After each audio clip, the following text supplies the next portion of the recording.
భర్తకి చూపించాలి, పచ్చిగా చెబుతున్నా, భర్తకి చూపించాల్సిన పార్ట్‌లన్నీ పరాయి వాళ్ళకి చూపిస్తున్నారు. ఇప్పుడు నీకు మీరున్నారు, అందంగా కావాలి అని మనసులో అనుకుంటారు.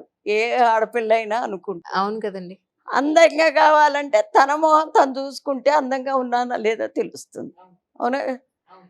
ఎవరో చూడటానికి ఆ అందం వెనకాల ఇప్పుడు నిన్న ఈ పూజకొచ్చినప్పుడు కరెక్ట్‌గా జాకెట్టు ఈ బట్ట అంచు దాకా ఉండి ఎవరు చూడటానికి తను కనిపిస్తుందా? తనకు కనిపిస్తుందా? తనకు అందం కావాలి. తనకు కనిపించేదేమిటంటే ముఖం ఒక్కటే. ఆ మొఖాన్ని నువ్వు సవ్యంగా పెట్టుకో. అవును. ఎవరి కోసమో చూపించడానికి ఎందుకు ఇవన్నీ? అది అట్లాంటిదే గానీ నిజంగా చెప్తున్నానండి. పచ్చిగా చెప్పాలి అంటే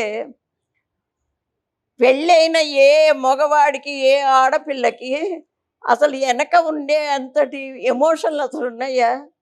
లేవండి అస్సలు. ఈ లోపలే అందరూ హాయ్ అని చేతి పట్టుకునిట్టండు. అసలు పరాయి మగవాడి చెయ్యి తగలటం ఏంటి? నువ్వెంతో పవిత్రంగా ఉన్నావు. ఉన్నప్పుడు అదెందుకు?